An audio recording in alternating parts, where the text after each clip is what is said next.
Banorët e fshatit Zogas në Skrapar janë ngritur kundër punimeve të një firme guri që po punon prej disa javësh në fshatin e tyre. Punimet e kësaj firme janë shtrirë në një sipërfaqe malore duke prekur tokat bujqësore të banorëve dhe kullotat e bagtive.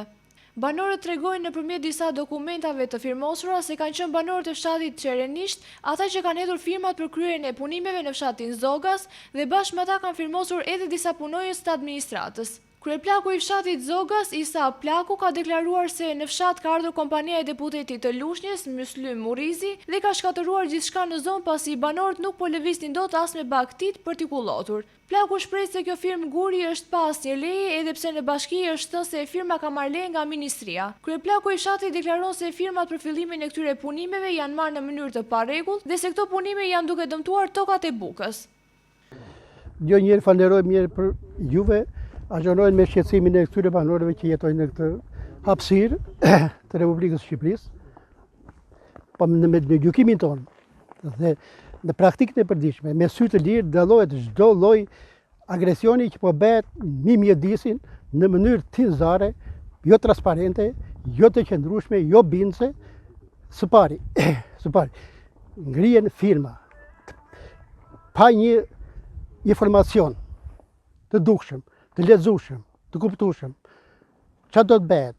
Përse bëhet një shkatërim mjedisor? Çfarë do marrin kombi këtu? Çfarë do marrin fshati këtu? Këtu bëhen plotësohen interesat e një personi ose dy personave. Qoftë ky Murizi apo kush mund të jetë. Këtu ka të fshehta shumë. Këtu nuk ka transparencë nga organet e buxhetit vendor. Pa qendrore nuk mund të flasim për të. Angesat kanë qenë të një pasnjëshme, shqetësimet kanë qenë të një pasnjëshme. Krimi midisor, neve kemi pasur mundësi dalim jashtë shtetit, nuk të lë njeri të bësh kështu. Sa kohë ka që ka filluar punimet kjo firmë? Kjo firma ka shumë kohë që flitet, ka disa ditë që vepron. Çfarë bëhet këtu? Duke prishur mjedisi.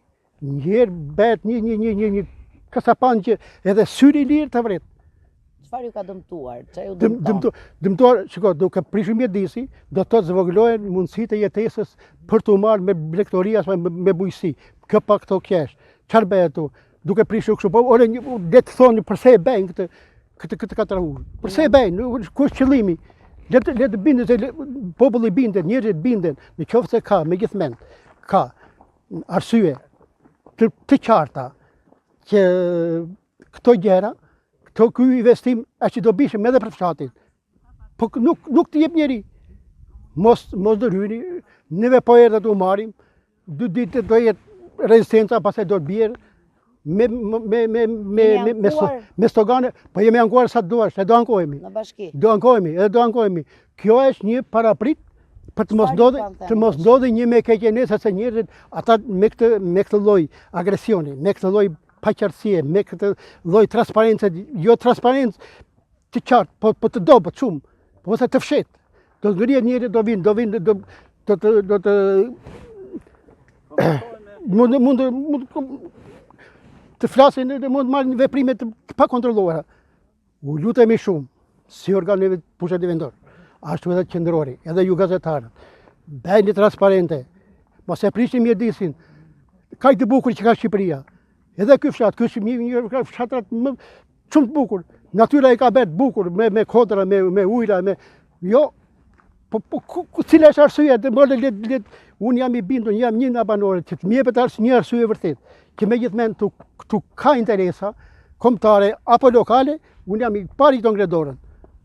Banorët e fshatit Zogas shprehen se kjo firmë guri është anonime sepse nuk ka asnjë tabelë që të tregojë kur do të fillojë apo kur do të mbarojnë punimet, sa sipërfaqja ku do të shtrihet dhe se nuk ka asnjë lloj dokumentacioni. Banorët pohojnë se nuk është bërë asnjë lloj dëgjese publike me ta dhe se punimet e kësaj firme janë duke shkatëruar mjedisin, po dëmtojnë tokat bujqësore dhe po dëmtojnë blegtorinë në këtë fshat. Ky fshat, shprehen ata, mbahet me blegtori dhe firmat kanë dëmtuar të gjithë sipërfaqen e pyllëzuar ku kullosin bagtit e zonës. Duke deklaruar se ata nuk do të ndalin rezistencën e tyre ndaj këtij shkatërimi, banorët e fshatit Zogas kërkojnë të pezullohen punimet dhe të bëhet dëgjesë publike me banorët e fshatit.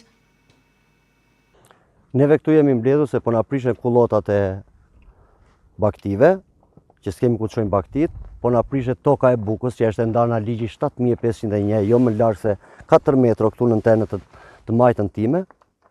Dhe me 2 ditë që ka punuar Fadroma, kanë kërcyer të gjithë gurët në në tokën e Bukës. Jo më larg këtuja brenda firmës që është marrë është dhe burimi i ujit pishëm që kemi marrë ujë për të pirë fshati. Është dhe brenda kësaj leje këtuja. Dhe siç e shikoni është prishur çdo gjë këtej. Neve ku do vem? Neve tani mund të ngrejmë një biznesin tonë, nuk na le njëri që kemi dhe kamionit këtu më poshtë. Jemi ankuar në polici, kemi çuar firmat e fshatit, që jemi mbledhur gjithë fshati, ja tek janë, që nuk jemi dakord. Kemi shkuar në komunë, na kanë përcjell që nuk dim gjë se ne atje po punohet, që ka marrë një firmë. Kemi shkuar në bashki, prapë e njëjta gjë na e shten, dhe na vjen kryetari i bashkisë, jo më pak se para 3 ditësh, dhe thotë që vetëm para fshatit mos prishet, para mbrapa fshatit te që nuk duket, le të bëhet çfarë të doj. Çfarë demesh ju ka sjell? Shumë deme që ne s'kemi ku të vem, nuk dalim dot nga shtëpia.